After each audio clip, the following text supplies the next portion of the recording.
(7월 30일) 금요일 다 같이 신앙 고백 드리심으로써 새벽 예배 시작하겠습니다. 나는 전능하신 아버지 하나님 천지의 창조주를 믿습니다. 나는 그의 유일하신 아들 우리 주 예수 그리스도를 믿습니다.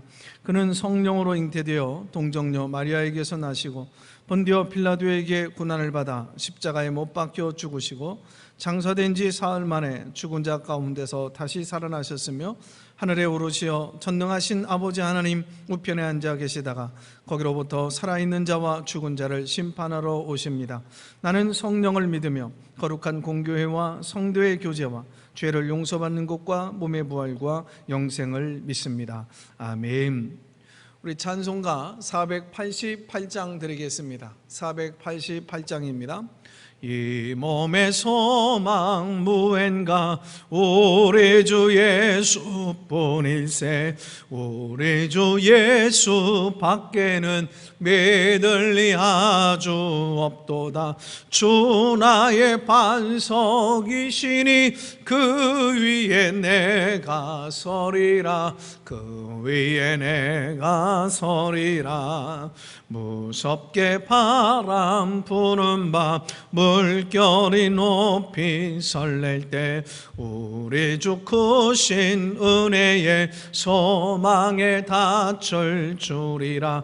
주 나의 반석이시니 그 위에 내가 서리라. 그 위에 내가 서리라. 세상에 믿던 모든 것 끊어질 그날 되어도 구주의 언약 믿사와 내 소망 더욱 크리라. 주 나의 반석이시니 그 위에 내가 서리라. 그 위에 내가 서리라. 바라던 천국 올라가 하나님 앞에 배울 때 구주의 의를 힘입어 어여지 바로 서리라. 주 나의 반석이시니 그 위에 내가 서리라. 그 위에 내가 서리라. 아멘. 오늘 우리에게 주시는 말씀을 보도록 하겠습니다. 우리 고린도 후서 4장입니다.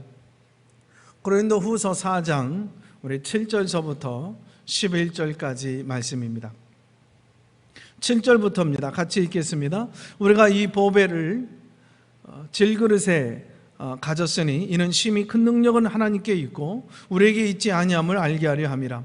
우리가 사방으로 우겨쌈을 당하여도 쌓이지 아니하며 답답한 일을 당하여도 낙심하지 아니하며 박해를 받아도 버림받지 아니하며 거꾸리 트림을 당하여도 망하지 아니하고 우리가 항상 예수의 죽음을 몸에 짊어짐은 예수의 생명이 또한 우리 몸에 나타나게 하려 함이라.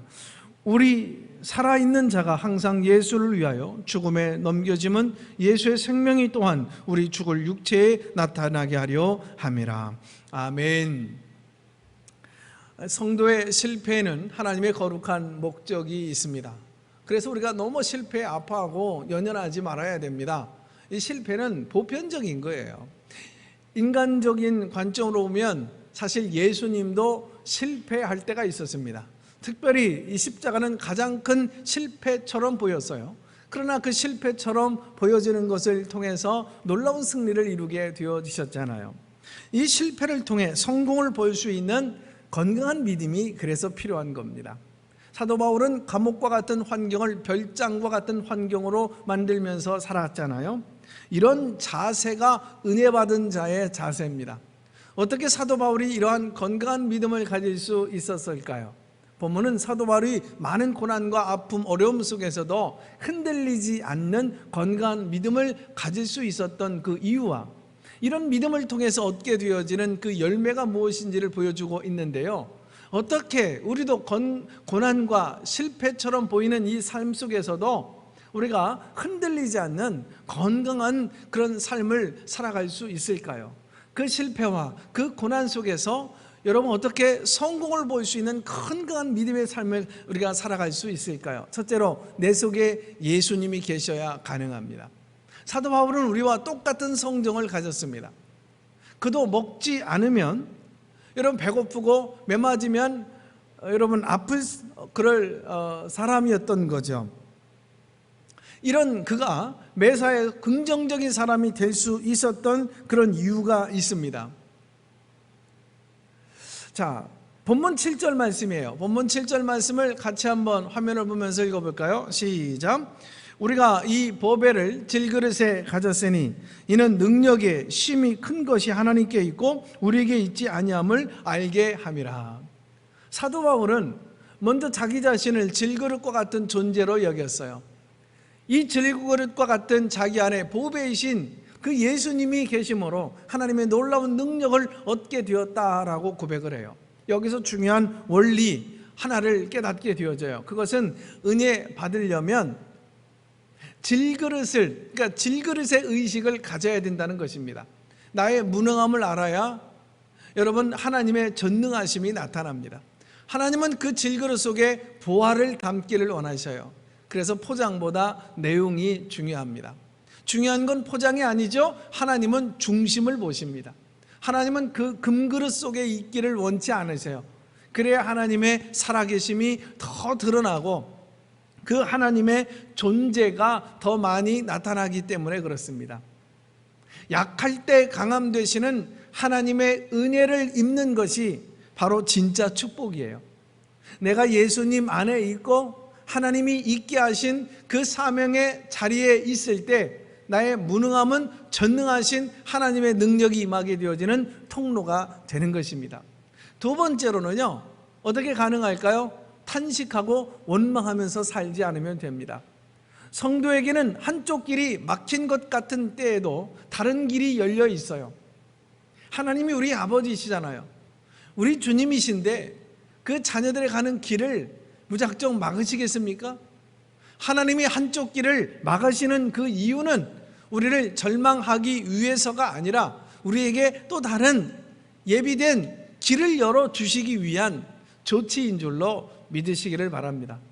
그러면 어떤 상황을 만나도요, 낙심하거나 원망하지 말아야 됩니다. 본문 8절로 9절 말씀 같이 한번 읽어볼까요? 8절 9절 시작. 우리가 사방으로 우겨싸움을 당하여도 쌓이지 아니하며 답답한 일을 당하여도 낙심하지 아니하며 핍박을 받아도 버림받지 아니하며 거꾸로뜨림을 당하여도 망하지 아니하리라. 왜 사방으로 우겨싸움을 당하여도 여러분 쌓이지 않게 되어집니까? 새로운 길과 하늘로 가는 길이 뻥 뚫려 있기 때문에 그렇습니다. 그래서 진실한 성도는 사람들로부터 외면을 당하고 버림을 당해도 결국 탄식하거나 원망하지 않는 거예요. 어떤 분은 형제나 친구로부터 어려움을 당하면 말합니다. 형제도 다 소용없어, 친구도 다 소용없어, 내가 힘이 있고 잘 살 때는 내게 잘도 찾아오더니 어려우니까 나를 외면해. 또 어떤 사람은 교회에서 상처받고 또 어려움을 당하면 말합니다. 교회도 다 소용없고 목사도 다 소용없어. 그러면서 아주 굉장한 진리를 발견한 것처럼 말합니다. 세상은 믿을 것이 못돼. 이런 태도는 잘못입니다. 우리는 원래 세상을 믿고 살지 않았어요. 사실 형제도 소용없어 라고 하는 말은 자신에 대한 부끄러움을 드러내는 고백일 수 있어요. 왜냐하면 이 말은 자신이 인간관계를 하면서 사람으로부터 무엇을 소용을 얻겠다라고 하는 마음을 가지고 했다는 말이 되기도 하기 때문에 그렇습니다. 사람을 이용해 먹으려고 하는 관계는 반드시 어그러지고요, 실패합니다. 형제와 친구와 교회는 소용의 대상이 아니라 오직 섬김의 대상입니다.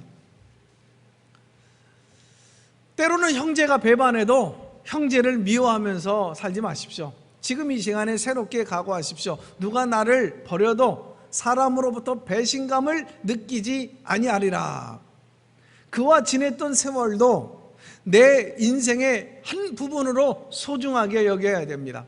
그처럼 모든 상황을 긍정적으로 해석하고 범사에 감사하는 훈련을 하실 때 건강한 믿음이 형성됩니다.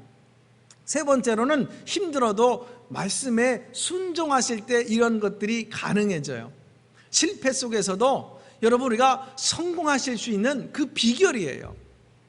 자, 본문 10절로 11절 말씀 같이 읽어볼까요? 우리가 산자가 항상 예수를 위하여 죽음에 넘기움은, 그런가요? 자, 우리 10절 11절 다시 한번 같이 한번 읽어볼까요? 시작. 우리가 항상 예수의 죽인 것을 몸에 짊어짐은 예수의 생명도 우리 몸에 나타나게 하려 하심이라. 우리 산자가 항상 예수를 위하여 죽음에 넘기움은 예수의 생명이 또한 우리의 죽을 육체에 나타나게 하려 하심이라. 아멘이죠. 사도 바울은 항상 자기는 죽고 주님이 나타나기를 원했어요. 우리도 매일 자신의 죽음을 통해서 자꾸 여러분 주님이 나타나기를, 여러분 우리가 자꾸 나의 죽음을 통해서 주님이 더 드러내기를 해야 합니다.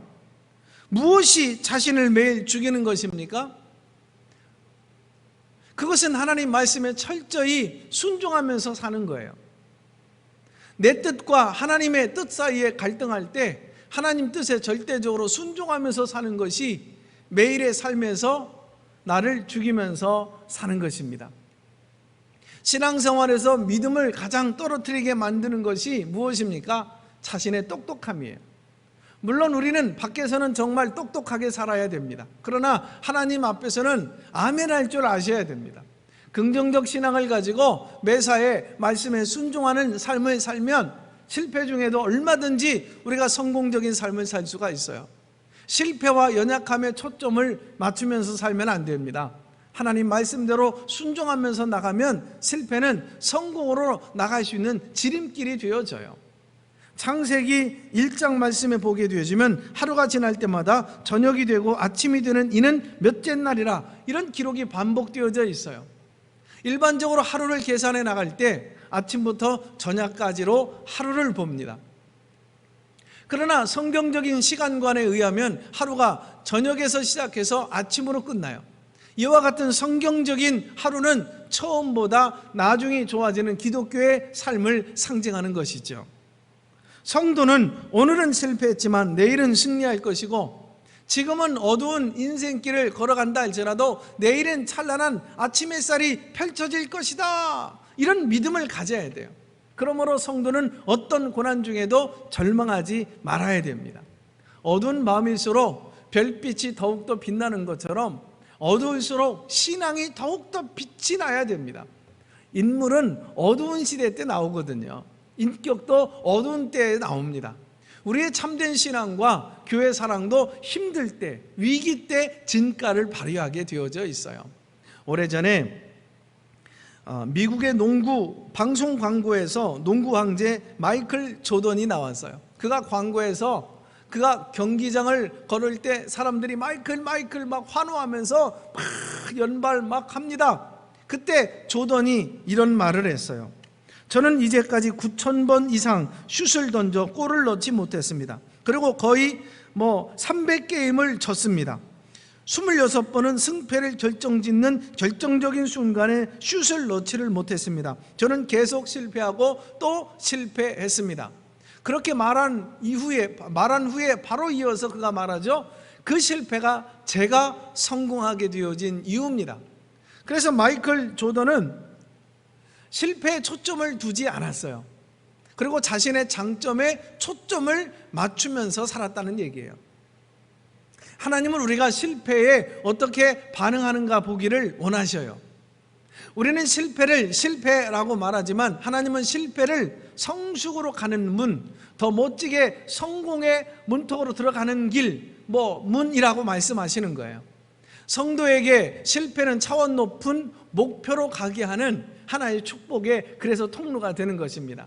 실패는 잘 극복만 하기만 하면 행복의 씨앗이 돼요. 삶에서 어떤 고난이 와도 여러분 건강한 믿음 안에서 잘 이기고 극복함으로 여러분 하나님께 감동을 드리시는 우리 사랑하는 아가페 가족 여러분 모두 되시기를 주님의 이름으로 축복합니다. 기도합니다. 하나님, 우리가 어떤 기도 제목을 놓고 간절히 기도해도 응답이 없을 때 우리는 실망을 합니다. 무슨 일을 하다가 장애물이 오고 위기가 오고 그래서 우리가 어떤 상황으로 인해서 넘어져서 실패할 때가 있습니다. 그때 우리는 얼마나 낙심하고 정말 하나님 아파하는지 모릅니다. 그러나 하나님 어떤 고난이 와도 하나님 모든 것을 합력해서 선을 이루어 주실 그 하나님을 바라보게 하여 주옵소서. 하나님 어떤 것이 막히면 그것은 막히는 게 아니라 하나님 또 다른 문, 또 다른 길을 열어주시는 분이심을 우리가 믿게 하여 주시옵소서. 실패는 차원 높은 목표로 가게 하는 축복과 축복의 통로가 된다는 사실을 기억하게 해주셔서 어떤 고난 속에서도 하나님 우리가 정말 보다 그 높은 그 하나님의 뜻과 은혜를 기억하고 건강한 믿음으로 잘 이겨내고 극복해 나가는 우리 앞에 온 성도들 되게 하여 주시옵소서. 실패는 더 큰 성공을 가져다 주는 축복의 통로임을 믿게 하여 주시옵소서. 예수님의 이름으로 기도합니다. 아멘. 주기도문 드립니다.